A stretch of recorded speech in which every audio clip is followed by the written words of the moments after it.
Você já ouviu as histórias daqueles que caminham entre a fé e a malandragem, entre o samba e o silêncio, entre a dor e o riso? Laroia a todos. E hoje eu vou te contar como espíritos como Zé Pilintra, Zé Pretinho, Maria Navalha e Maria do Cais venceram a rua, desafiaram a morte e se tornaram lendas vivas.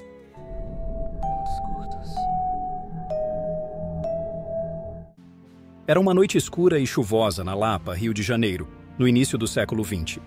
A neblina misturava-se com o vapor das calçadas molhadas, refletindo o brilho amarelado dos lampiões a gás que tremulavam ao sabor do vento. As ruas ainda pulsavam com vida, embaladas pelo som de violões, risadas e o tilintar de copos nos cabarés, onde a boemia se misturava ao pecado. Mas, por trás desse cenário vibrante, escondiam-se os becos úmidos e perigosos, onde apenas os valentes ou tolos ousavam pisar. O submundo da Lapa era tão vivo quanto seus salões, e nas vielas mal iluminadas se decidiam destinos à ponta da faca. Entre essas sombras, movia-se uma mulher cujo nome era sussurrado com respeito e temor: Maria Navalha.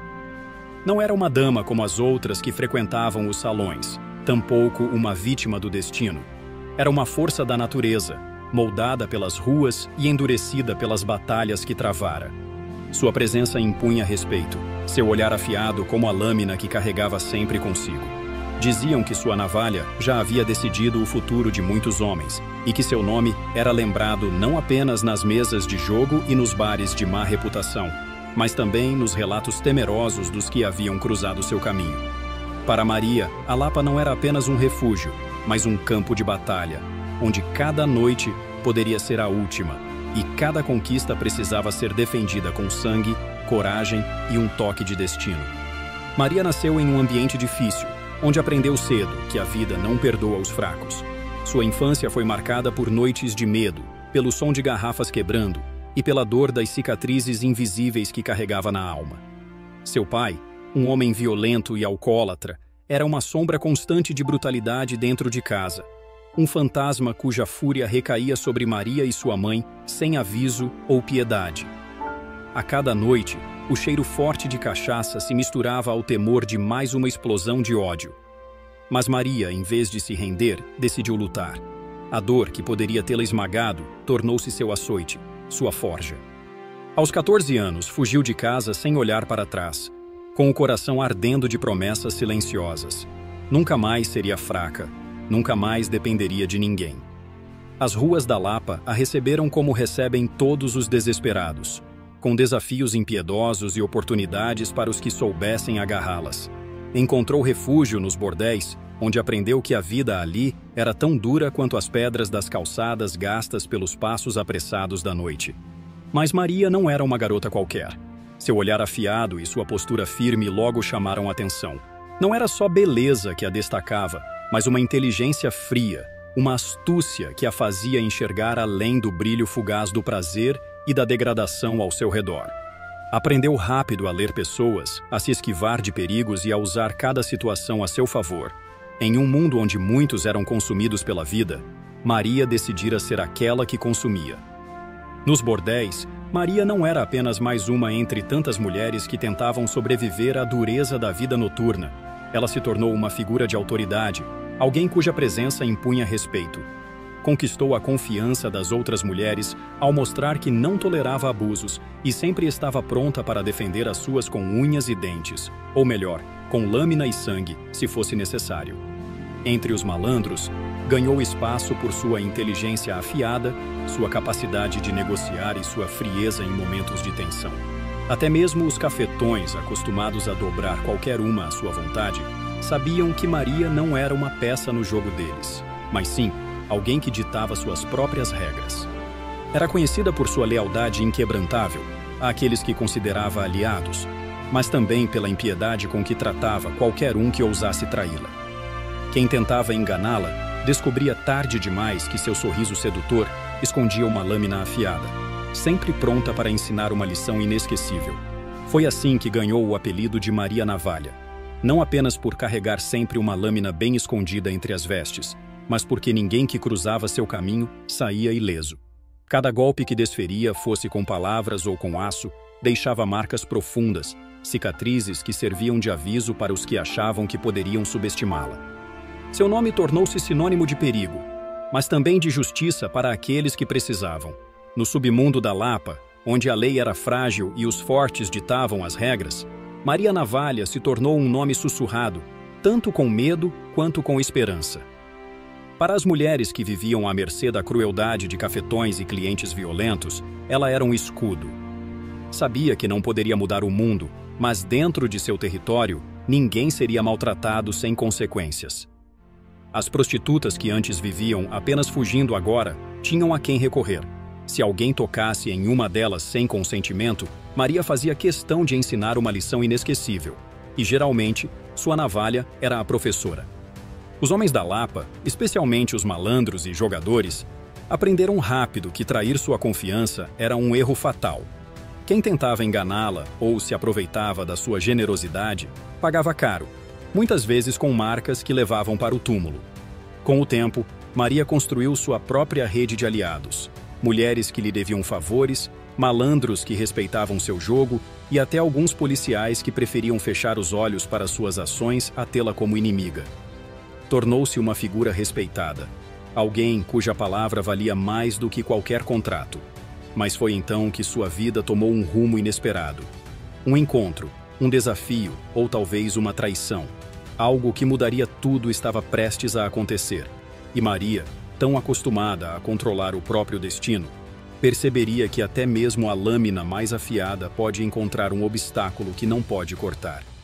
Ela conheceu Joaquim, um malandro de sorriso fácil e olhar ardiloso, famoso na Lapa por sua lábia envolvente e seu talento para escapar de enrascadas. Ele não era apenas um jogador habilidoso nos dados e no baralho, mas também na arte da sedução. Sabia exatamente o que dizer, como olhar e quando recuar, criando um jogo de conquista que deixava qualquer mulher presa em sua teia. Maria, sempre tão cautelosa, sempre tão no controle, pela primeira vez sentiu-se vulnerável. A forma como Joaquim a desafiava, sem medo de sua fama ou de sua navalha, atiçava algo dentro dela. E contra todos os instintos que a haviam mantido viva até ali, ela se apaixonou. Viveram uma paixão intensa, tão ardente quanto perigosa. As noites eram de desejo desenfreado, os dias, de confrontos acalorados. Joaquim sabia provocá-la, testá-la. E Maria, acostumada a dominar qualquer situação, se viu enredada em um jogo que não era só dela. As brigas entre os dois eram lendárias, marcadas por gritos que ecoavam pelas paredes dos bordéis e por juras de amor desesperadas na madrugada seguinte. Mas enquanto Maria entregava o coração, Joaquim jogava outro tipo de jogo. Por trás dos beijos apaixonados, escondia segredos. Ele tinha planos próprios, um esquema ambicioso que envolvia roubar uma joia valiosa, um colar cobiçado por muitos e protegido por homens perigosos. E para Joaquim, Maria não era um amor verdadeiro, mas um meio para um fim. A mulher mais temida da Lapa estava prestes a descobrir o gosto amargo da traição.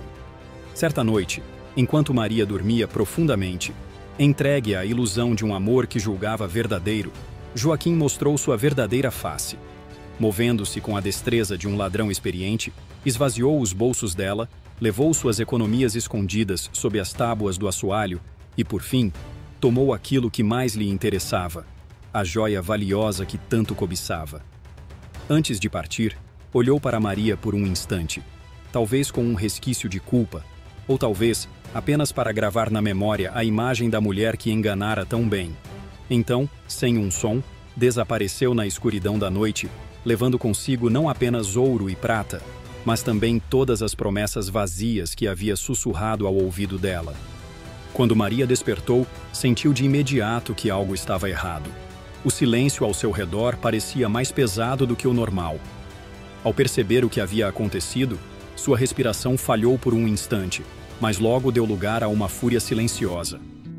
O golpe não era apenas material, era uma cicatriz que se abria em sua alma, relembrando-lhe todas as vezes que a vida lhe dera provas de sua crueldade. Mas se Joaquim pensava que ela choraria como uma mulher ingênua, traída pelo primeiro malandro que lhe dirigisse palavras doces, estava enganado. Maria Navalha não era feita para ser vítima. Ela se ergueu, os olhos frios como lâmina recém-afiada, e fez um juramento para si mesma. Nunca mais confiaria em ninguém, E mais do que isso, Joaquim pagaria caro pelo erro que cometeu. Seria a última vez que alguém a enganaria impunemente. Determinada a dar uma lição em Joaquim, Maria não descansou. Durante dias percorreu as ruas da Lapa, perguntando aqui e ali, usando sua rede de contatos para rastrear o traidor. Cada pista a levava mais perto. Cada murmúrio nos becos escuros aumentava sua fúria silenciosa. Não era apenas pelo dinheiro ou pela joia. Era pelo nome, pela honra, pelo aviso que precisava deixar para qualquer um que ousasse pensar em traí-la. Maria Navalha não perdoava. Finalmente, em uma noite abafada, encontrou Joaquim no fundo de um dos cabarés mais movimentados da Lapa, cercado por outros malandros que riam alto, alheios ao destino que se aproximava. Ele parecia despreocupado, seguro de que Maria não teria coragem de enfrentá-lo ali, em público, diante de tantos olhares. Mas ele não conhecia o limite da fúria de uma mulher ferida. Maria entrou sem hesitar. Os olhos de Joaquim encontraram os dela, e naquele instante soube que cometera um erro. Antes que pudesse reagir, sentiu o frio do aço deslizar por sua pele. Maria não o matou. Não ali, não diante de tantos. Mas deixou nele uma lembrança que carregaria para sempre. Um corte preciso e cruel no rosto, um aviso de que sua traição jamais seria esquecida. O silêncio no cabaré foi imediato. Todos ali entenderam a mensagem. No entanto, aquela ação não veio sem consequências. Joaquim, humilhado e tomado pelo ódio, jurou vingança. Mais do que isso, o golpe certeiro de Maria o transformou em um homem obcecado por sua queda. Sua fama, já temida, agora a tornava um alvo. Malandros, ladrões e assassinos viram nela um desafio, uma oportunidade de se provar no mundo do crime. A Lapa já não era mais tão segura para Maria Navalha. Seu nome ecoava como uma lenda, mas também como um perigo iminente. Apesar dos perigos, Maria continuou caminhando pelas ruas da Lapa com a mesma altivez de sempre. Seu nome ainda era sussurrado com respeito, seu olhar ainda fazia os mais ousados hesitarem, e sua navalha, sempre ao alcance das mãos, era um lembrete de que ninguém a derrubaria facilmente. No entanto, ela sabia que o cerco se fechava. Cada esquina escondia olhos atentos, cada risada abafada nos becos poderia ser uma emboscada. Joaquim não desistira de sua vingança, e os malandros que queriam se provar no submundo a viam como um troféu. Mas Maria nunca recuou, nunca se escondeu. Se queriam testá-la, que viessem. Naquela noite fatídica, o destino finalmente cobrou seu preço. Ela sentiu o perigo antes mesmo de vê-lo. O silêncio ao seu redor era errado, pesado demais para uma Lapa sempre viva. Quando deu o primeiro passo para trás, já era tarde.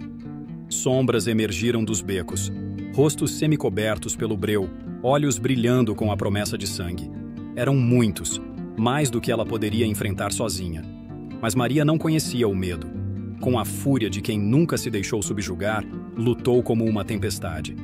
Sua navalha brilhou sob a luz fraca dos lampiões, desenhando cortes certeiros no ar, arrancando gritos e maldições. Ela caiu e se levantou, golpeou e foi golpeada, mas jamais se rendeu. Seus inimigos perceberam tarde demais que enfrentar Maria Navalha era enfrentar a própria morte. Quando a madrugada se dissipou e o sol tingiu o horizonte de dourado, a Lapa despertou para um silêncio pesado. Seu corpo foi encontrado estirado na rua, cercado por marcas de batalha, os sinais de uma luta que nenhum dos seus algozes esqueceria. Mas se pensaram que a tinham apagado, estavam enganados. O nome de Maria Navalha não morreu ali. Ele cresceu, transformou-se em mito, em sussurros de admiração e temor. Dizem que até hoje, nas noites em que o vento corta a cidade como lâmina afiada, os boêmios ainda falam dela, com um misto de respeito e assombro. Porque lendas nunca morrem, e Maria Navalha, para sempre, seria um nome gravado na alma da Lapa. Mesmo após sua morte, a presença de Maria Navalha permaneceu viva nas ruas da Lapa. O vento noturno que soprava pelos becos escuros parecia carregar seu nome, e muitos juravam ouvir o eco de passos solitários onde não havia ninguém. Os malandros que haviam testemunhado sua fúria falavam dela em sussurros, e as mulheres que antes a admiravam, agora a reverenciavam como um espírito protetor. Diziam que, em noites de tempestade, quando alguém em perigo chamava por Maria Navalha, uma brisa fria cortava o ar, e de repente o agressor hesitava, sentindo um arrepio inexplicável na espinha. Sua lenda não se limitou às ruas boêmias. Rapidamente, sua história alcançou os terreiros de Umbanda, onde os médiuns começaram a sentir sua presença. Relatos surgiram de incorporações em que uma entidade forte e determinada se manifestava, falando com a voz de quem conheceu a dor e a superou. Seu espírito tornou-se um guia para aqueles que haviam sido traídos, para mulheres que precisavam de coragem, para todos que buscavam justiça em um mundo impiedoso. Maria Navalha foi elevada à condição de pombagira, uma das mais respeitadas dentro da falange das guardiãs espirituais. Não era uma entidade branda, e sim uma força intensa, que oferecia proteção a quem dela precisasse, mas não tolerava fraqueza ou submissão. Quem a invocava sentia sua presença como um frio na nuca, um sussurro firme ao ouvido, uma força invisível guiando a mão daqueles que precisavam se erguer. Hoje sua lenda atravessa gerações, e seu nome é lembrado não apenas como o de uma mulher que desafiou o destino, mas como o de uma entidade poderosa que caminha entre os vivos e os mortos. Maria Navalha continua sua jornada, não mais com o peso da carne, mas com a força de um espírito que nunca foi feito para ser domado. Em suas manifestações, Maria Navalha não se limita a oferecer conselhos comuns. Sua energia é potente, suas palavras, afiadas como a lâmina de sua própria navalha. Ela orienta aqueles que a procuram com uma clareza feroz, ensinando-os a lutar por seus direitos, a não se render ao sofrimento e a jamais se deixar enganar por promessas vazias. A cada invocação, seu espírito irrompe com a intensidade de uma tempestade, instigando os que buscam sua ajuda a se reerguerem e a enfrentarem as adversidades com a coragem de uma guerreira que nunca cedeu à opressão. O riso de Maria Navalha, inconfundível e cheio de uma ironia mordaz, ressoa pelos terreiros como uma marca registrada de sua presença. Não é um riso de desprezo, mas de desafio, como se ela se divertisse ao ver os fracos se tornarem fortes diante de sua orientação. É o som de alguém que já conheceu a dor, a traição e a perda, mas que se ergueu das cinzas, mais forte e mais determinada. Para quem ouve, esse riso é um lembrete de que, apesar das dificuldades da vida, a luta nunca é em vão, e que a vitória sempre pertence àqueles que não desistem. Mesmo após sua morte, Maria Navalha permanece como uma força implacável, uma guardiã incansável que vigia e protege os oprimidos, os traídos e os injustiçados. Seu espírito não conhece descanso, e aqueles que a invocam sabem que, ao chamá-la, recebem mais do que uma simples ajuda. Recebem a força de uma mulher que, em vida, fez sua própria justiça, e na morte, continua a lutar pela justiça dos outros. Maria Navalha segue como uma presença constante, guiando os que se encontram perdidos e ensinando-os a transformar a dor em força, a traição em aprendizado e a luta em vitória. Assim, Maria Navalha se transformou em algo além de uma simples figura do submundo da Lapa. Sua história de luta, coragem e vingança transcendeu os limites da vida terrena, e ela passou a ser vista como uma presença poderosa, reverenciada tanto no plano material quanto no espiritual. O nome de Maria, antes associado a uma mulher que se impôs nas ruas implacáveis da cidade, agora é sinônimo de força, proteção e justiça para aqueles que buscam algo mais do que simples respostas. Sua figura mítica atravessa os tempos e espaços, inspirando aqueles que se encontram na beira do abismo, desamparados e sofredores. Maria Navalha tornou-se uma fonte de poder para aqueles que a invocam, um guia espiritual que oferece mais do que conselhos. Ela dá coragem, determinação e o impulso necessário para enfrentar qualquer adversidade, com a mesma audácia e frieza que ela mesma possuía em vida. Para muitos, ela é a personificação da justiça implacável, pronta para punir os traidores e proteger os fracos. Mas Maria não é apenas uma guardiã das causas perdidas. Ela também simboliza a transformação, a resiliência e a força interior que emerge das maiores adversidades. Em sua presença, os mais desprovidos de esperança encontram a motivação para se reerguer, para lutar por si mesmos e pelos outros. Seu espírito, imortalizado não apenas nas lendas, mas nos corações daqueles que conhecem sua história, oferece mais do que proteção. Oferece a chance de reescrever o próprio destino, de desafiar as regras do mundo e de reivindicar a própria liberdade. Agora, Maria Navalha é uma presença que vai além das fronteiras da Lapa. Ela está em cada esquina onde alguém se levanta contra a injustiça, em cada alma que se recusa a ser subjugada e em cada coração que clama por força e redenção. Ela é, sem dúvida, mais do que uma lenda.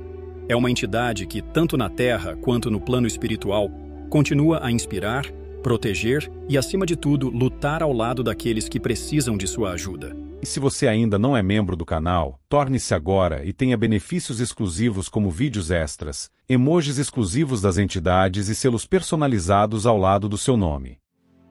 Dizem que o mar guarda segredos que nem o tempo ousa apagar. Suas águas conhecem silêncios que nem mesmo os séculos conseguiram dissolver. E numa pequena cidade portuária, onde o cheiro de sal se mistura ao suor dos trabalhadores, ao ranger das cordas grossas e ao som das ondas batendo nos cascos dos navios, nasceu aquela que o povo viria a chamar, com respeito e temor, de Maria do Cais. Mas antes da lenda que ecoa entre pescadores e marinheiros, houve a mulher de carne e osso. E antes da mulher de olhar firme e mãos calejadas, existiu a menina chamada Maria Teresa. Pequena, magra, descalça, mas com uma centelha nos olhos que nem a miséria conseguia apagar. Desde muito cedo, Maria aprendeu que a vida não oferecia abrigo para quem desejava trilhar um caminho próprio. Filha de uma lavadeira viúva, que lavava roupas para as esposas dos donos de embarcação sem jamais receber o suficiente, e neta de uma ex-escravizada que ainda carregava no corpo as marcas da opressão e na alma a altivez de quem sobreviveu, Maria cresceu entre histórias de dor, resistência e coragem. Ainda criança, sua rotina começava antes do sol nascer. Vendia peixe na beira do porto com os pés afundados na lama e carregava baldes d'água para os marinheiros em troca de algumas moedas maldadas, que muitas vezes mal compravam o pão amanhecido que dividia com a mãe. A fome nunca foi uma estranha em sua casa, era quase um membro da família. Mas a vontade de vencer, de ir além das margens que lhe foram impostas, essa sim, era sua maior companheira. Maria não sonhava com luxo. Sonhava com liberdade, com dignidade, com o direito de escolher o próprio destino sem ter que pedir permissão. Enquanto outras meninas sonhavam com vestidos coloridos, bailes encantados e finais felizes que ouviam nas histórias contadas pelas avós, Maria fixava o olhar nas embarcações que partiam e voltavam ao porto. Via nos navios a promessa de um mundo além das amarras de sua realidade, e seu coração pulsava não por um príncipe, mas pela ideia de liberdade. Sonhava em ser livre como aquelas grandes embarcações que desafiavam a linha do horizonte, carregando segredos, rumos incertos e promessas de recomeço. Mas logo entendeu que para uma mulher como ela, pobre, filha de uma viúva, neta de uma ex-escravizada, liberdade não era algo dado. Era algo que se arrancava com as próprias mãos. Era preciso conquistá-la com sangue, com suor pesado, com costas curvadas e muitas vezes com lágrimas que ninguém veria. Maria não tinha o luxo da ingenuidade. Enquanto as meninas brincavam de boneca, ela já sabia pesar peixe, amarrar cordas e negociar com homens que a subestimavam. Seus sonhos não moravam em castelos, mas sim nas docas, nas rotas marítimas, nos gritos dos marinheiros. Entendeu cedo que o mar oferecia muitas promessas, mas também cobrava um preço alto. E mesmo assim, ela escolheu caminhar em direção à maré, sabendo que cada passo exigiria dela mais coragem do que qualquer conto de fadas poderia ensinar. Na adolescência, Maria conseguiu um trabalho carregando sacos de mercadorias no porto. Um ofício pesado, sujo e desvalorizado. Era a única mulher entre dezenas de homens endurecidos pela lida e amolecidos pelo preconceito. No início, muitos riram. Achavam que ela não aguentaria uma semana. Seus braços eram magros, sua presença destoava naquele mundo de vozes roucas e mãos calejadas. Mas os dias se tornaram semanas. As semanas viraram meses. E Maria seguiu firme.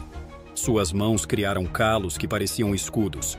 Seus ombros aprenderam a dor e o corpo se moldou, não com a suavidade esperada de uma moça, mas com a rigidez de quem desafia o mundo à força. Era comum ouvir risos abafados às suas costas, insinuações disfarçadas de piadas e olhares que mais pareciam facas. Muitos tentavam colocá-la no lugar que acreditavam que ela devia ocupar, longe dali, cuidando da casa ou obedecendo a um marido. Outros iam além, lançando ameaças quando ela se recusava a recuar, como se o simples fato de ela existir ali fosse uma afronta. Mas Maria nunca abaixou a cabeça. Ela não pedia respeito.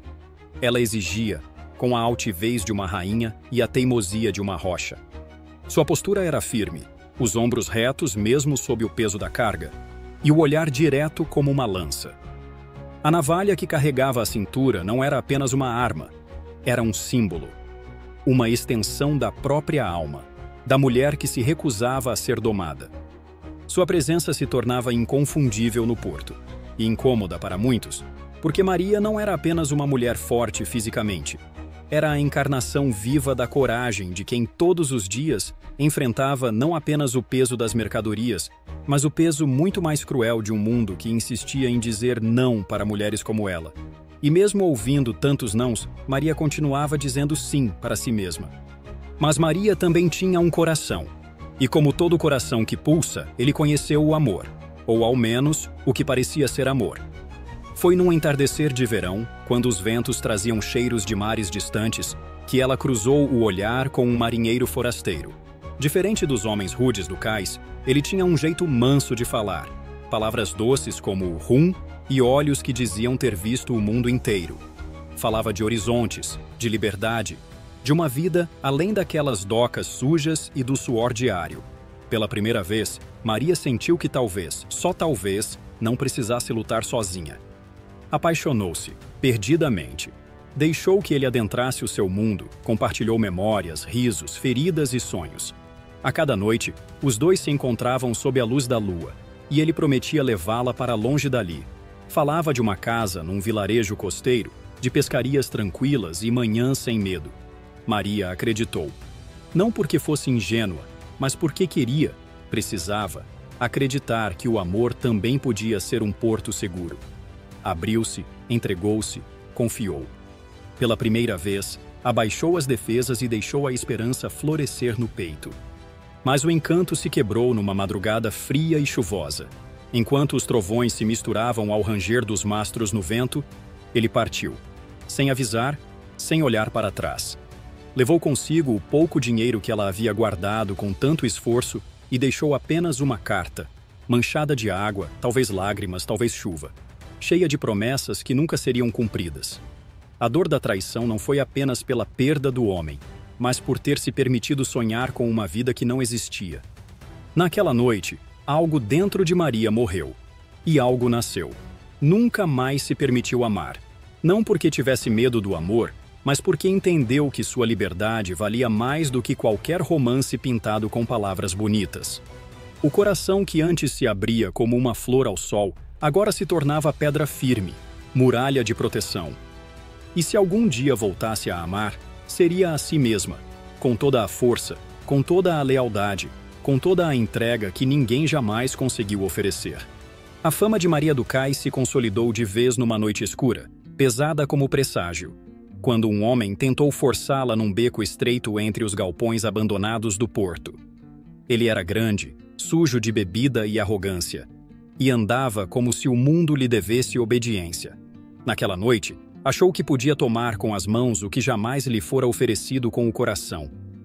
Escolheu Maria como alvo, como se ela fosse apenas mais uma sombra entre tantas, esquecendo-se de que havia ali uma tempestade pronta para explodir. Maria não gritou, não correu, não implorou. Ela permaneceu firme, com o olhar de quem já enfrentara fome, desprezo e traição, e nunca se curvou. Quando ele avançou, ela puxou a navalha, fria e silenciosa como a lâmina da justiça, e lutou com a fúria de quem carrega séculos de dor ancestral nas veias. A luta foi curta, intensa e brutal. O beco se encheu de sons abafados, de pele rasgando, de respiração ofegante, de um mundo onde sobreviver era um ato de resistência. O homem sobreviveu, mas nunca mais caminhou ereto por aquelas bandas. Partiu com cicatrizes profundas no corpo e na alma, levando consigo o aviso gravado em carne viva. Maria do Cais não era mulher de se tocar sem consentimento. E a partir daquela noite, o Cais aprendeu a respeitar não apenas a mulher que sangrava, mas a guerreira que nunca se rendia. Seu nome virou sussurro entre os becos, bordão entre os marinheiros, canto entalado na garganta dos covardes. Nascia ali mais do que uma lenda. Nascia um aviso, Mas nem toda coragem impede a covardia do mundo. E Maria, por mais que fosse feita de aço por fora e fogo por dentro, ainda vivia num cenário onde o poder dos homens muitas vezes se escondia atrás de sorrisos falsos e intenções podres. Um homem influente, daqueles que compravam silêncios e dobravam vontades, se encantou por ela. Não pelo que ela era, mas pelo que ele achava que podia possuir. Tentou cortejá-la com palavras doces e promessas vazias. Quando viu que não surtia efeito, passou a usar sua posição, sua fama, seus tentáculos de medo. Mas Maria era inquebrantável. Recusou. 1 vez, 2, 10. Recusou até quando a recusa se tornava perigosa. Ele não soube lidar com o não. Para homens como ele, rejeição era ferida no orgulho. E feridas assim, dizia ele, pediam vingança. Numa manhã nublada, quando o cais ainda bocejava em silêncio e o céu parecia carregar presságios cinzentos, ele a esperou. Escondeu-se entre contêineres enferrujados, com o coração pulsando ódio e a mão agarrando uma faca afiada. Atacou-a pelas costas, como fazem os covardes. Maria não teve tempo de reagir. Seu corpo tombou, silencioso, sem grito, sem testemunha, como se o mundo tivesse prendido a respiração. As águas que tantas vezes haviam sido seu consolo, testemunhas silenciosas de suas dores e sonhos, a engoliram numa só onda. O mar levou Maria, mas não levou sua lenda. Seu corpo nunca foi encontrado, mas sua ausência gritou mais alto que qualquer presença. E o cais, desde então, jamais foi o mesmo. Mas Maria não descansou. O que para muitos seria o fim, para ela foi apenas o começo de outra jornada. O sangue derramado não selou seu destino. Apenas abriu as portas para um novo ciclo, porque espíritos como o dela não se apagam com a morte, se acendem ainda mais intensos. Acordou no plano espiritual com a mesma dor nas costas, como se a lâmina ainda estivesse cravada, e o mesmo gosto de sal na boca, lembrança amarga das águas que a acolheram no último suspiro. Mas havia algo diferente, uma chama que ardia por dentro, não por vingança. Não era essa a natureza de Maria. Era por justiça, pela própria vida e por todas as outras que, como ela, foram silenciadas. Nos primeiros dias, Maria vagou como sombra entre os mundos. Flutuava pelas bordas do porto, observando os que ainda respiravam, tentando entender o novo espaço que agora habitava. Viu espíritos como ela, perdidos, confusos e também revoltados. Alguns tentavam ajudá-la, outros apenas repetiam dores passadas. Mas poucos conseguiam alcançar a fúria silenciosa que ardia em seu peito. Maria não chorava, não gritava. Apenas caminhava, firme entre véus invisíveis. Até que, numa noite de lua cheia, o céu brilhou de um jeito estranho, quase solene. As águas se acalmaram como em respeito, e o tempo pareceu parar. Foi então que algo despertou dentro dela. Um chamado antigo. Uma força que vinha do fundo do mar e das entranhas da terra. E ali, sob a luz prateada da lua, Maria deixou de ser apenas mais uma alma ferida. Estava prestes a se tornar algo muito maior. Carolina era uma jovem em desespero. Vivia presa em um relacionamento abusivo, marcada por hematomas no corpo e feridas profundas na alma. Seus dias eram silêncios longos e suas noites, banhos de choro abafado, acreditando que o mundo havia lhe tirado tudo. A força, a voz, a esperança. Sentia-se invisível, como se cada tapa tivesse apagado mais um pedaço de quem um dia foi. E foi ali, naquela escuridão sufocante, naquele silêncio que gritava, que Maria apareceu. Não disse uma palavra, apenas surgiu, firme, silenciosa, inteira. Seus olhos, tão intensos quanto o próprio mar, fitaram Carolina com uma presença que dizia mais do que qualquer discurso. Vestia sua blusa listrada, que ondulava levemente como se também respirasse. E nos sonhos de Carolina, Maria sempre vinha com a mesma oferta, uma navalha. Mas não era arma, era símbolo, um presente de corte e libertação. Não para ferir o outro, mas para romper as correntes que prendiam sua alma, cortar o medo em pedaços, libertar a mulher sufocada sob camadas de dor. Nos dias que vieram, Carolina passou a andar diferente. O olhar já não baixava, ganhou coragem de contar sua história, de buscar ajuda, de se reerguer. Denunciou o agressor, enfrentou o sistema, reconstruiu sua vida passo a passo, cicatriz por cicatriz. Tornou-se exemplo, apoio e voz para outras mulheres que também achavam que estavam sozinhas. E, em silêncio, Maria do Cais, espírito das margens, guardiã das esquecidas, celebrou. Porque sua missão não era fazer barulho, era acender chamas onde só havia cinzas. Maria percebeu que havia muitas Carolinas no mundo. Mulheres sufocadas, silenciadas, esquecidas até por si mesmas. Em vielas, becos, lares silenciosos e escritórios bem iluminados, havia dores escondidas por trás de sorrisos forçados. A cada lua cheia, seu nome ecoava baixinho, como um sussurro de esperança nos cantos onde a justiça parecia nunca chegar, onde as vozes femininas eram caladas ou desacreditadas. E ela, fiel ao chamado, respondia. Ajudou uma menina abusada dentro da própria casa, cercada por familiares que fingiam não ver, a encontrar forças para fugir, denunciar e recomeçar. Esteve ao lado de uma trabalhadora noturna, encurralada por um cliente violento, sussurrando coragem no ouvido dela até que a faca certa estivesse em sua mão, não para matar, mas para sobreviver. Inspirou uma líder comunitária que, cansada de ver mães e filhas sendo exploradas, ergueu a voz contra políticos corruptos e milicianos que lucravam com a dor alheia. E a cada alma tocada, a cada mulher fortalecida, Maria crescia. Sua presença se tornava mais nítida, sua energia mais pulsante. Não era a força que impõe medo, era a força que inspira respeito. Tornava-se uma entidade viva no imaginário popular, um arquétipo de resistência feminina. Era um grito coletivo, ecoando das entranhas do cais até o alto das montanhas. A força que protege sem pedir licença, o braço que acolhe sem julgamentos e a mão que corta o mal pela raiz sem tremer. Maria do Cais já não era só espírito, era símbolo, era fé. Era promessa de que nenhuma mulher estaria sozinha novamente. Certa vez, no plano espiritual, Maria cruzou o caminho de Zé Pilintra. Ele, sempre elegante, com seu terno branco impecável e sorriso maroto, caminhava com aquela aura de malícia e sabedoria que o tornava inconfundível.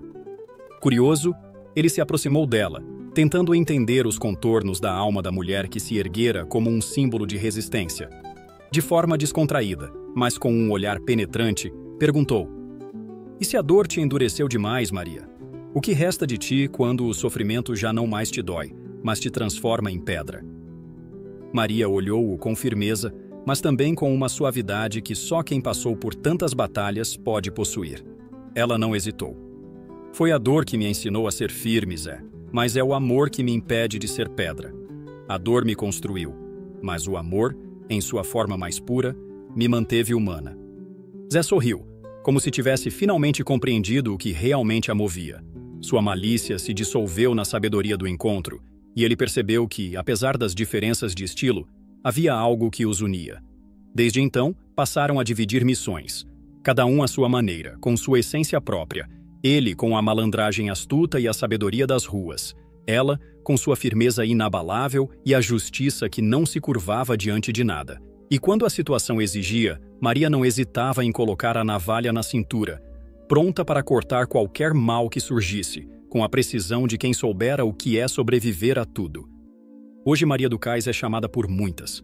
Seu nome é sussurrado entre lágrimas, clamado em orações silenciosas, invocado por aquelas que já não veem saída. Mas ela não aparece para qualquer um.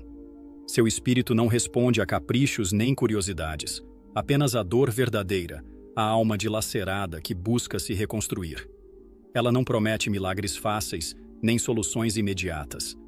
O que oferece é presença, é força, é a coragem crua de quem já conheceu o fundo do poço e voltou dele com os punhos cerrados e a cabeça erguida. Maria não impõe caminhos, ela não guia como uma estrela distante. Em vez disso, aponta o corte necessário, o ponto exato onde o laço da dor precisa ser rompido. Ensina que às vezes é preciso sangrar um pouco para se libertar, e que o verdadeiro milagre não é o livramento, mas o renascimento. Ela vive onde o mar toca a alma e sussurra segredos antigos. Mora nas marés que sobem e descem ao ritmo do coração das mulheres. Habita os lugares onde a lua reflete o pranto das que foram esquecidas, caladas, apagadas. Seu lar é o silêncio carregado de gritos que nunca foram ouvidos, e é ali que ela responde, com firmeza e compaixão. E todos sabem, Maria do Cais jamais se rendeu, nem ao medo, nem ao ódio, nem à morte. Sua lenda atravessa o tempo como as ondas que nunca param de voltar, porque ela é mar, é corte, é grito, é cura. Em vida foi mulher. Na eternidade tornou-se força. Zé Pilintra era o rei invisível da noite carioca, um soberano sem trono, mas com respeito em cada esquina por onde passava. Vestia-se com uma elegância que ofuscava até os homens de poder, terno branco impecável como a luz da lua, gravata vermelha que ardia como fogo vivo no peito, e um inseparável chapéu de aba larga que cobria parcialmente os olhos, tornando seu olhar ainda mais misterioso. Mas quem o encarava de verdade sentia o peso de olhos que viam além da carne, olhos de quem conhece as dores do mundo.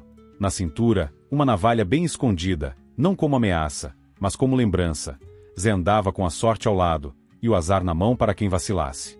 Era devoto de Exu, senhor das encruzilhadas, e por isso andava entre mundos, entre o sagrado e o profano, entre o riso e a navalha. Entre os malandros era lenda viva, entre os desonestos, um pesadelo que vestia branco.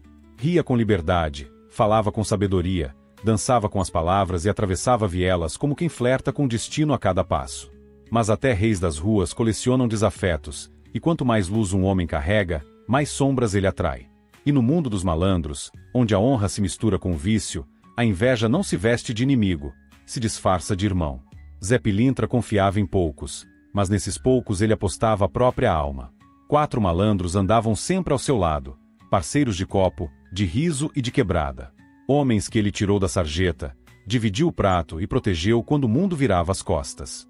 Mas o coração humano é como um dado. Por mais que se jogue limpo, ele pode cair virado para a traição. Na calada de uma noite chuvosa, o veneno foi plantado. Um inimigo antigo, invejoso da fama e da influência de Zé, arquitetou um plano sórdido. Sabia que para derrubar o rei, era preciso corromper os que seguravam sua coroa. Com dinheiro fácil, promessas sujas e ameaças veladas, ele subornou os 4 amigos mais próximos de Zé. A missão era simples e cruel: atrair Zé Pilintra para um bar afastado, onde um grupo de capangas armados estaria esperando para acabar com sua história. O lugar escolhido era um boteco antigo, onde o riso de Zé já havia ecoado em tantas madrugadas, ironia fina do destino. Os 4 aceitaram. Por medo, por ambição, ou talvez por aquele tipo de fraqueza que só se revela diante da tentação. No dia marcado, fingiram normalidade. Riram como sempre, beberam como sempre, mas algo nos olhos deles já havia mudado. Eles sabiam que estavam vendendo o malandro mais fiel que já tiveram. E quando marcaram o encontro, sem suspeitar de nada, foi ao local como sempre ia, sorrindo, assobiando e com a navalha descansando no quadril, como quem não teme o mundo. E jamais esperaria ser traído por quem chamava de irmão. Zé Pilintra caminhava pelas ruas molhadas do Rio de Janeiro como quem flutua. As poças refletiam a luz dos postes antigos, e seus passos firmes ecoavam como tambor de aviso nas vielas da Lapa. Assobiava um ponto antigo, desses que os velhos malandros cantavam quando a madrugada era mais perigosa que bela. Não sabia ele que naquela noite, sua música seria interrompida por balas e silêncio. Ao chegar no bar, estranhou o vazio. Ali, onde antes havia samba, gargalhadas e cheiro de cachaça no ar, só havia sombras. Os 4 amigos o esperavam sentados, calados, com o olhar baixo e os copos cheios, mas sem brindar. Zé parou na porta. O faro de malandro não falhava, ali havia traição no ar, e ela tinha o gosto azedo da mentira antiga. Antes que pudesse se virar para fugir, a porta se fechou com um estrondo atrás dele. Das sombras, surgiram os capangas, homens sem rosto, armados até os dentes, prontos para apagar o nome mais temido da malandragem. Zé tentou alcançar sua navalha, mas o tempo não lhe deu tempo. Os tiros vieram em sequência, secos como trovões. O terno branco se tingiu de vermelho, e o corpo caiu com um peso que não era só físico, era o peso da decepção. No chão frio, o malandro ainda respirava. Com dificuldade, ergueu o rosto e procurou pelos olhos daqueles que chamou de irmãos. O que viu foi covardia, remorso e medo. E então, com a voz rouca e cheia de ódio, gritou: "Seus covardes, seus vendidos! Eu vou voltar. Nem a morte me segura. E quando eu voltar, vou buscar um por um de vocês. Com a navalha da alma." E foi com essa promessa ardendo no peito que Zé Pilintra fechou os olhos pela última vez. Ou pelo menos, foi o que todos acreditaram. Zé não cruzou o umbral sozinho. Assim que sua alma se desprendeu do corpo, foi conduzida por Exu, que o esperava entre os mundos, nem vivo, nem morto, mas algo além. O caminho era escuro como breu de cemitério sem lua, e os passos de Zé ecoavam sem chão, como se ele andasse sobre a própria culpa. Exu não dizia uma palavra, mas seu olhar dizia tudo: respeito, pesar e um aviso que ainda não fora dito. Ao final do caminho, Zé encontrou um trono esculpido em ossos e sombras. Sentado ali, com a balança do destino em uma mão e uma chave enferrujada na outra, estava o Senhor das Almas, o juiz dos mortos, o senhor do fim das histórias. Ele olhou para Zé como quem lê uma sentença já escrita há muito tempo. Zé Pilintra, malandro entre os homens, servo de Exu, filho das encruzilhadas. Muitos foram teus pecados, mas também foram tuas lealdades. Zé não abaixou a cabeça. Sangue ainda manchava sua roupa astral, e sua navalha espiritual ainda pesava na cintura. Falou com firmeza, como quem não teme nem a eternidade. Fui traído pelos meus. Derramei meu sangue por causa deles. Se houver justiça entre os mortos, então me deixe voltar. Quero olho por olho, dor por dor. O Senhor das Almas ponderou. Olhou para Exu, que apenas assentiu. E então, com voz de cova sendo aberta, disse: Você pode voltar, mas não como homem. Será agora espírito de vingança.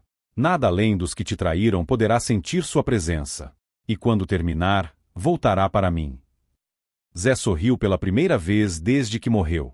Um sorriso sem alegria, mas cheio de propósito. Fez uma reverência silenciosa, virou-se e desapareceu entre as sombras, pronto para cumprir o pacto que selara com a própria morte. Zé Pilintra não voltou como homem.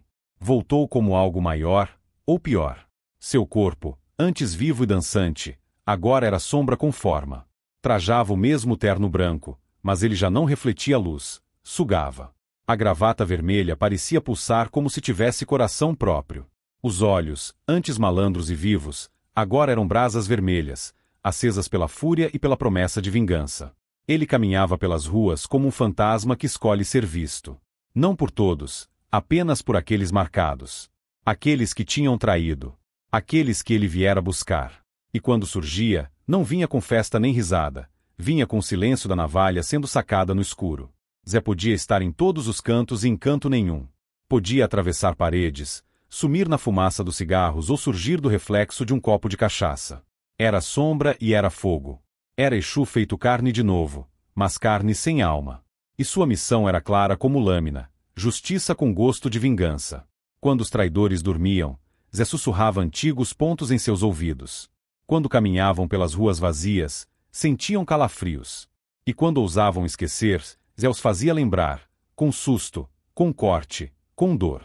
Cada passo da vingança era poesia sombria escrita a sangue e medo. O primeiro caiu em sua cama, sem tempo de rezar. O segundo tropeçou na volta de uma festa, ouvindo Zé cantarolar como nos velhos tempos. E a cada alma que levava, Zé murmurava sua canção fatal, não para honrar a morte, mas para lembrar aos mortos quem veio buscá-los. Ele não era mais só um malandro. Era um juiz da rua, um executor de Exu, uma lenda que andava entre vivos e mortos, cumprindo o que jurou no último fôlego. E ainda faltavam 2 nomes na sua lista. O último amigo de Zé Pilintra, o mais arrogante dos 4, era um homem que confundia esperteza com imunidade. Ele se achava intocável, protegido pela fama e pelos becos que conhecia como a palma da mão. Ria da morte dos outros, como se não carregasse o mesmo destino nas costas. Em vez de temer, gabava-se. Sentava nos bares da Lapa e contava, com copo na mão e voz arrastada pela cachaça, como havia enganado o maior dos malandros. Eu acabei com ele. Zé Pilintra era só pose, dizia, gargalhando entre um trago e outro. Os outros, assustados, mudavam de assunto ou se afastavam. Havia algo no ar. Um frio estranho, um silêncio que se enfiava entre as notas do samba. Naquela noite, ele se demorou no bar, como se desafiando o destino. Bêbado, cantava desafinado, tombado sobre a mesa, sem perceber a sombra que se formava no espelho à sua frente. Uma sombra com chapéu branco e olhos de brasa. Uma voz suave, mas cortante, sussurrou atrás dele. Laroye. Quem mandou me trair? Sou Zé Pilintra, Exu é. O corpo do homem gelou. Tentou se virar, mas o tempo congelou com ele. Não ouviu a navalha ser sacada. Não ouviu o golpe. Só sentiu o peso da promessa que Zé havia feito. Naquele instante, o bar ficou vazio. A música cessou.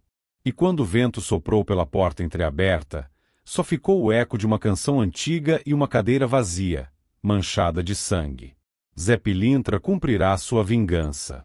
E com ela, selava sua missão no mundo dos vivos. Quando o último nome foi riscado da lista, Zé Pilintra caminhou sozinho até a mesma encruzilhada onde sua alma havia sido recebida por Exu. A noite parecia mais escura, mas não de tristeza, de reverência.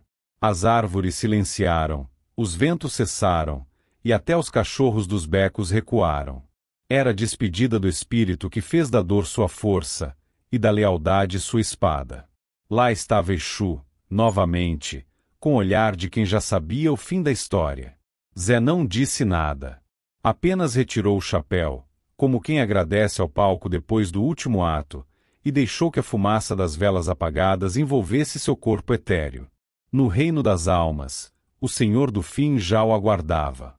Desta vez, sem balança, sem chave, apenas com um trono vazio ao lado. Zé entrou sem medo, sem culpa, sem pressa. Havia cumprido o que prometera com a honra que só os verdadeiros malandros conhecem, a de morrer com dignidade e voltar para cobrar o que era justo. O juízo recebeu com um gesto sutil, não de superioridade, mas de reconhecimento. E com voz que lembrava o dobrar de um sino distante, disse: Zé Pilintra, malandro fiel, você não voltou apenas por vingança. Voltou para mostrar que até a traição tem preço. E o preço foi pago. Zé sentou-se ao lado dele, não como um condenado, mas como alguém que entendeu que até os espíritos têm jornada. A partir daquele dia, deixou de ser apenas um justiceiro do além, tornou-se guardião dos traídos, guia dos que caminham entre a dor e a honra. A navalha agora repousava, não para ferir, mas para proteger. Seu terno branco voltou a brilhar, não de vaidade, mas de luz espiritual.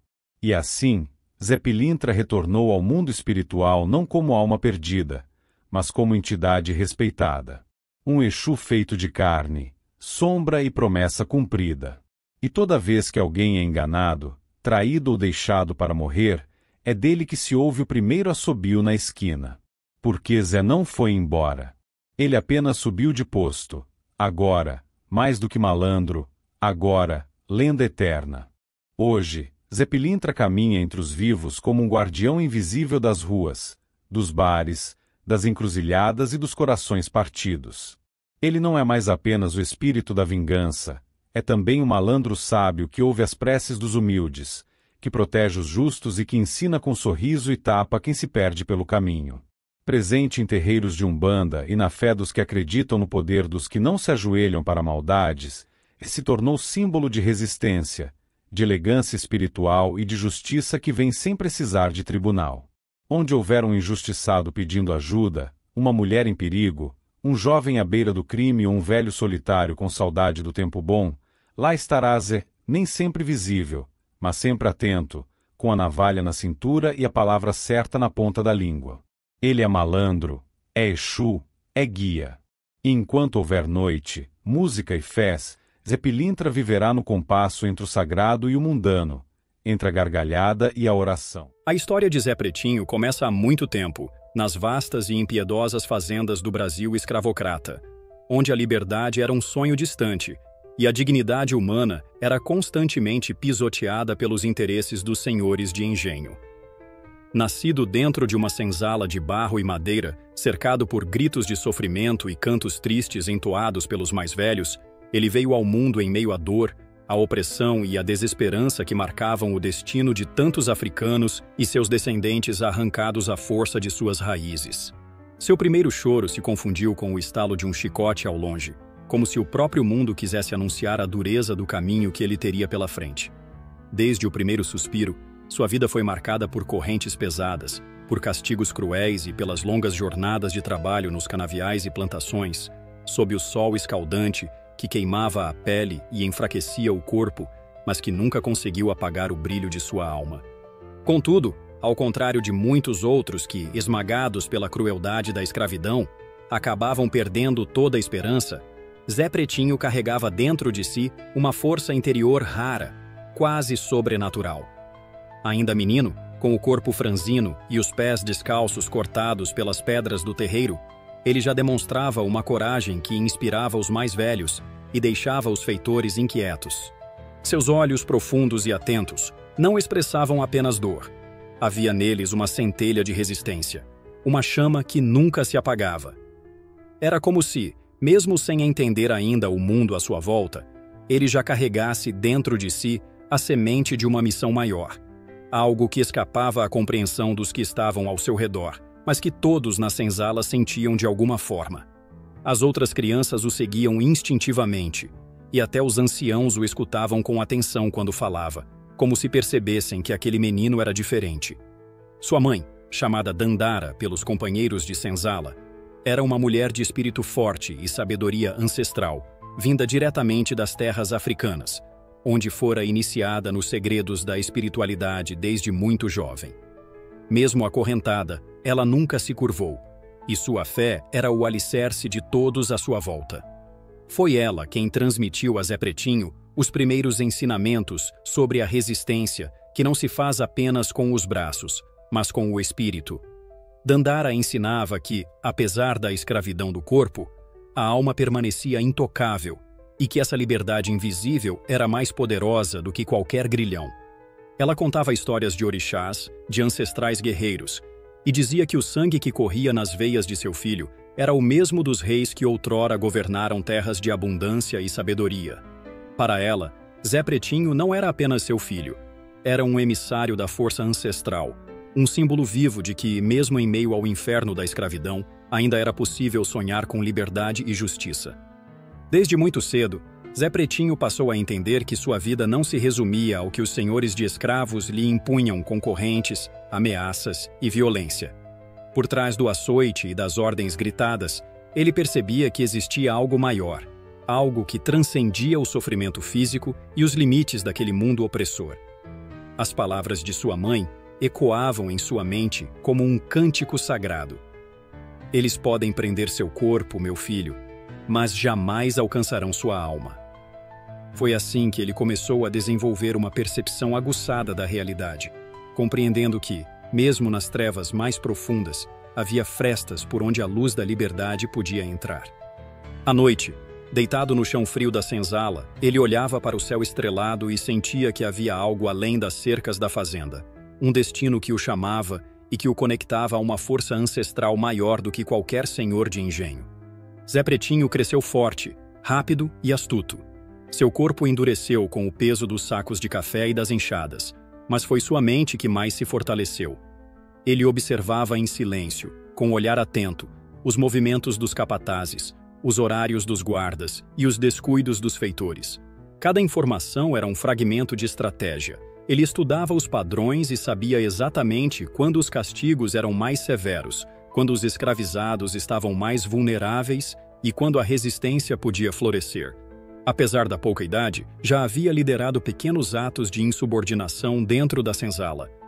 Era ele quem ajudava os mais fracos a esconder restos de comida ou a desviar ferramentas para dificultar o trabalho nos campos. Certa vez, sabotou o funcionamento de um carro de boi, atrasando toda a produção e provocando a fúria dos senhores, mas nunca descobriram o culpado. Com o passar do tempo, passou a ser visto como um verdadeiro líder entre os seus. Mas não era um líder pelo medo, como os feitores que empunhavam o chicote. Era pela esperança que transmitia com o olhar, com as palavras sussurradas em noites de silêncio e dor. Muitos o viam como uma espécie de guia espiritual, alguém que carregava dentro de si a coragem de um guerreiro e a sabedoria de um ancião. As crianças o seguiam com admiração, os mais velhos o respeitavam, e os desesperados encontravam em sua presença um sopro de fé. Ele mostrava que ainda havia motivos para resistir, que a liberdade podia ser semeada em pequenos gestos e que um novo amanhecer era possível, mesmo para aqueles que há muito haviam deixado de acreditar. No entanto, Zé Pretinho não era apenas um rebelde guiado pela força física ou pela astúcia. Havia nele uma dimensão mais profunda, uma ligação intensa com os mistérios espirituais que permeavam a vida dos antigos e que ainda vibravam no coração daqueles que não haviam esquecido suas raízes.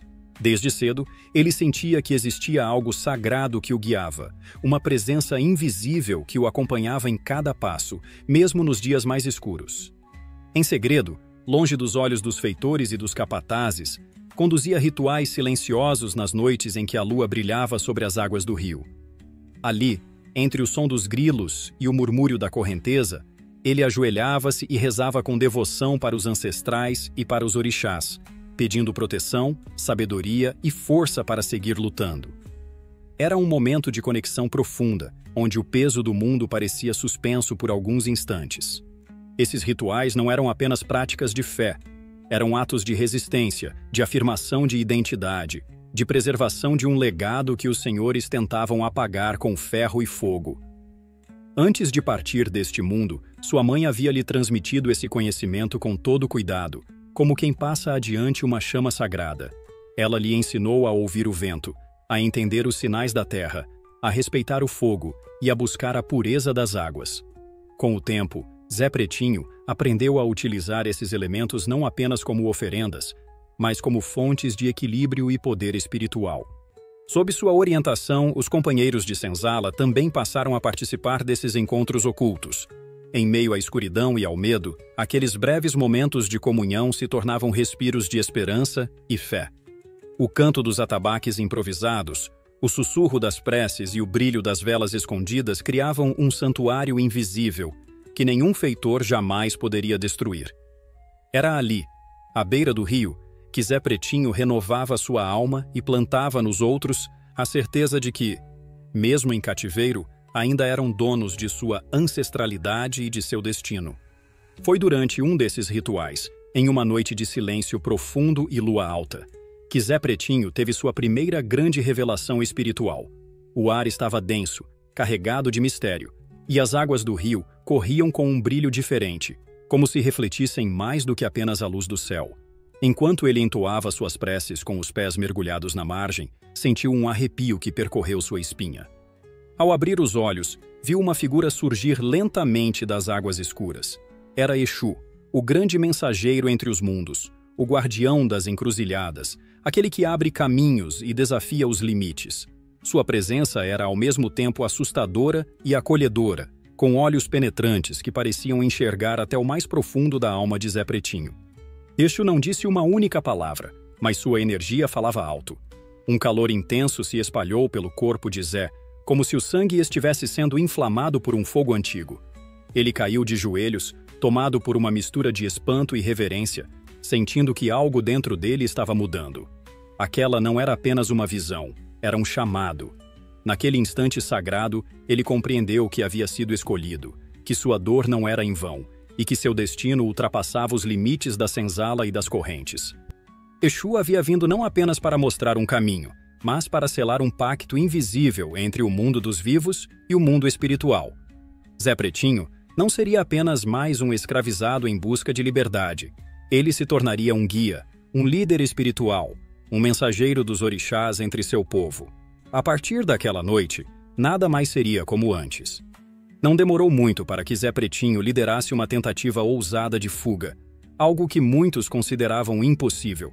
Movido por uma mistura de coragem, fé e indignação, ele começou a reunir seus companheiros mais confiáveis, plantando em cada um a semente da esperança. Ouvia atentamente as histórias que circulavam pelas senzalas, sussurros sobre quilombos escondidos nas profundezas das florestas, onde homens e mulheres viviam livres, protegidos pelos ancestrais e pelos orixás. Era como se esses relatos reacendessem um fogo antigo dentro dele, e esse fogo se espalhava entre os demais, iluminando até os olhares mais cansados. Zé Pretinho sabia que não bastava apenas coragem, era preciso estratégia. Durante semanas observou os movimentos dos capatazes, os horários das rondas, as brechas no sistema opressor. E então, quando o céu estava mais escuro sob a lua nova, decidiu que era o momento. Com passos silenciosos e corações acelerados, o grupo se esgueirou pelas sombras, atravessando matas fechadas, pântanos traiçoeiros e trilhas quase invisíveis. Cada som parecia um alerta, cada galho quebrado uma ameaça. Mas Zé, guiado por sua intuição aguçada e pelas forças espirituais que o acompanhavam, parecia saber exatamente por onde ir. Ele reconhecia sinais na natureza, escutava o sussurro do vento e seguia a pulsação da terra, como se a própria floresta estivesse abrindo caminho para eles. E assim, mesmo diante de inúmeros perigos, continuaram avançando, unidos pela fé de que, do outro lado da escuridão, encontrariam a liberdade. Depois de dias intensos fugindo pelas florestas, enfrentando a fome que doía nos ossos e o medo constante de serem capturados, o grupo, liderado por Zé Pretinho, finalmente chegou a um quilombo escondido em meio à mata densa. O local parecia um santuário esculpido pela própria natureza, protegido por árvores centenárias e rios de águas misteriosas. Ao cruzarem os limites daquele refúgio, foram recebidos como verdadeiros heróis.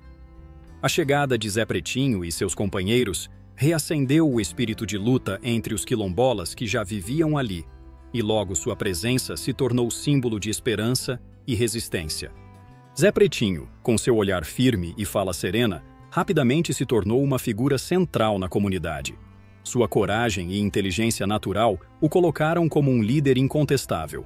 Ele não só ajudava a organizar o cotidiano do quilombo, como também orientava as defesas do território e traçava rotas secretas pelas matas para salvar outros irmãos e irmãs ainda presos nas senzalas. Criou esconderijos, pontos de observação e alianças com outros quilombos, ampliando uma verdadeira rede de libertação. Mas, mesmo envolto por aquele espírito de vitória e liberdade, Zé Pretinho mantinha os pés no chão. Ele sabia, no fundo da alma, que o inimigo não desistiria tão facilmente. De fato, não demorou até que os senhores de escravos, enfurecidos com a ousadia dos fugitivos, organizassem expedições com soldados armados e capatazes sedentos por sangue. As investidas contra o quilombo começaram, violentas e implacáveis. As batalhas que se seguiram foram ferozes, verdadeiras guerras travadas no coração da mata. Mas Zé Pretinho não lutava apenas com as poucas armas rudimentares que tinham. Ele se erguia como um guerreiro espiritual. Antes de cada combate, elevava orações aos orixás, fazia oferendas na mata, desenhava símbolos de proteção no solo e invocava a força de seus ancestrais. Em sua presença, muitos diziam sentir uma energia diferente, como se ele fosse um elo vivo entre o mundo material e o espiritual. E assim, liderando com alma e espada, Zé Pretinho manteve o quilombo firme, desafiando a escuridão com luz e fé. Em uma dessas batalhas mais intensas, quando o quilombo foi surpreendido por uma emboscada traiçoeira em plena madrugada, Zé Pretinho acabou sendo capturado após lutar bravamente para garantir a fuga dos mais jovens. Ele foi levado de volta à fazenda de onde havia escapado anos antes, acorrentado e ferido, como se os senhores quisessem provar que ninguém podia desafiá-los impunemente. A humilhação foi pública e cruel. Zé Pretinho foi exposto diante de todos, açoitado com brutalidade e ameaçado com a morte diante dos demais escravizados, numa tentativa de apagar sua imagem como símbolo de resistência. Mas, mesmo coberto de sangue, com os olhos turvos pela dor, ele permaneceu ereto, com a dignidade intacta, recusando-se a se ajoelhar diante dos opressores. Mesmo diante da morte iminente, Zé Pretinho não demonstrou medo algum. Seu silêncio era mais poderoso do que qualquer grito de dor. Ele sabia, com a certeza de quem havia tocado os mistérios do invisível, que seu destino não terminaria ali.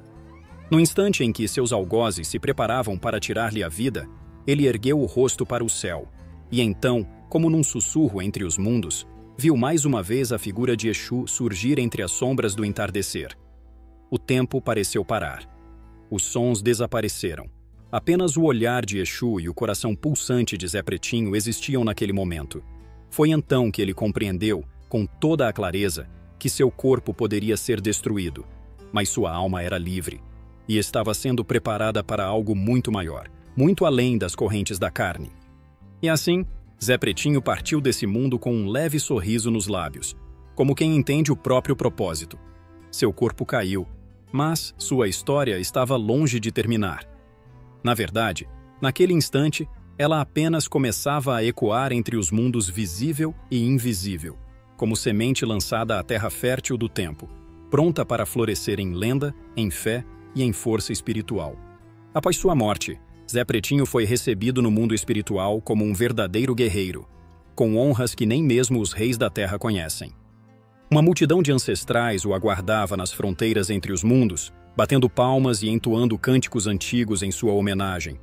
Ali não havia dor, apenas respeito, reconhecimento e amor. Ele cruzou o portal entre os planos, carregando em seu espírito todas as marcas de sua luta, mas também toda a luz que havia conquistado com cada ato de coragem, compaixão e fé.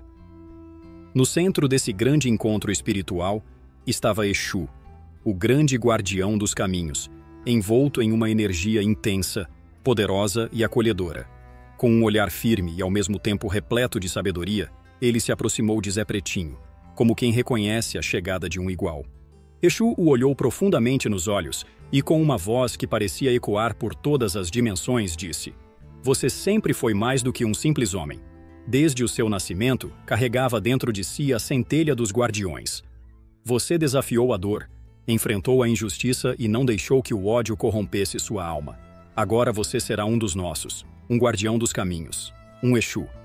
Zé Pretinho, emocionado, ajoelhou-se não em submissão, mas em reverência ao mistério que agora se revelava diante dele. Seu corpo espiritual foi envolvido por uma chama vermelha e dourada, símbolo da força e da sabedoria que agora habitavam em sua essência.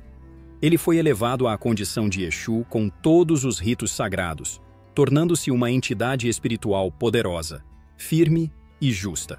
Desde então, trabalha na linha de frente entre os mundos, protegendo aqueles que sofrem, abrindo caminhos para os que lutam e inspirando coragem nos que pensam em desistir, assim como fez em vida.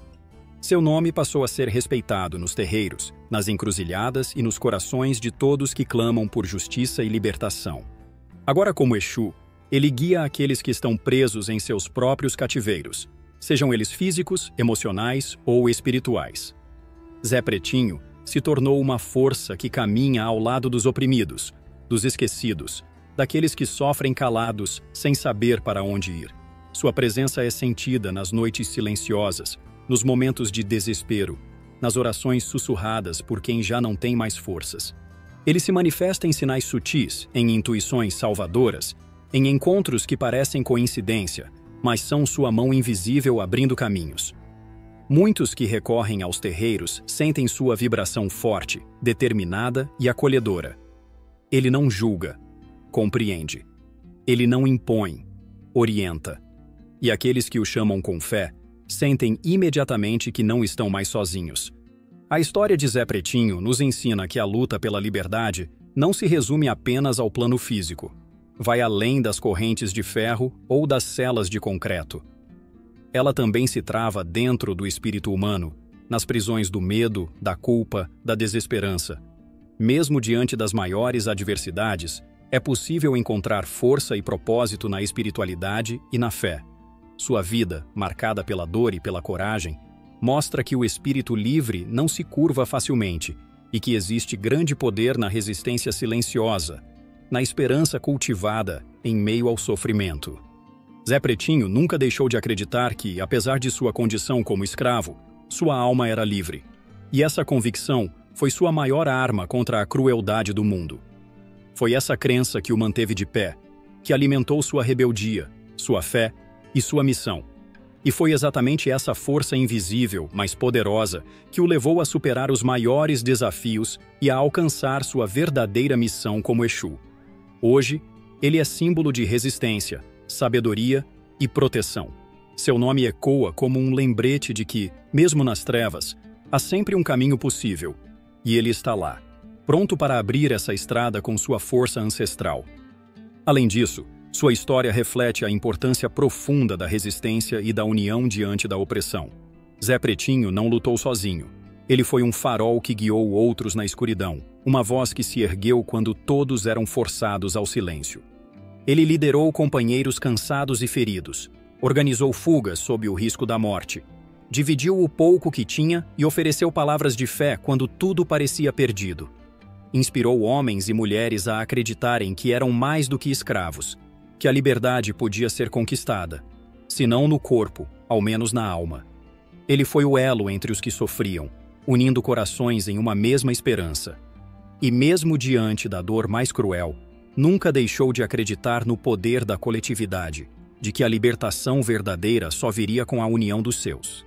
Essa trajetória nos lembra que, em momentos de desespero, a união e a força coletiva podem ser mais poderosas do que qualquer corrente.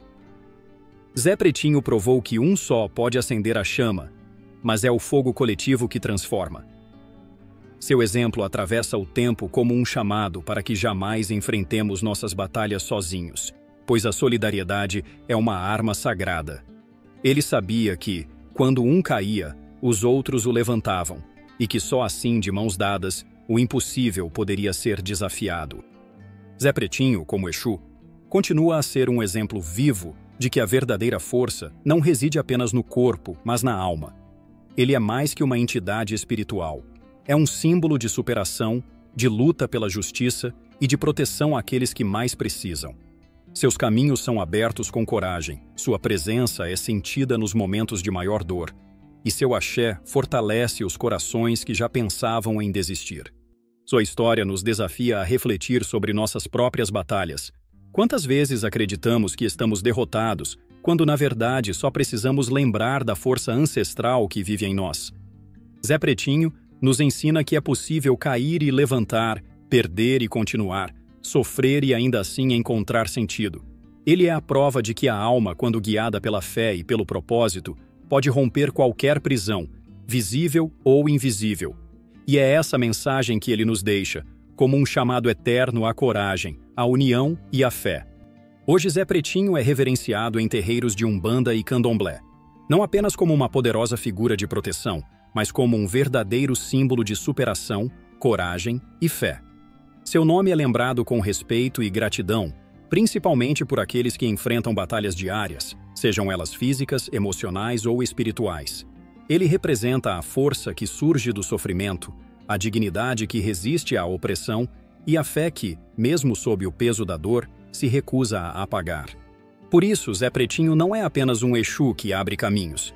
Ele é aquele que nos mostra que, por mais difícil que seja a estrada, sempre existe uma luz à frente.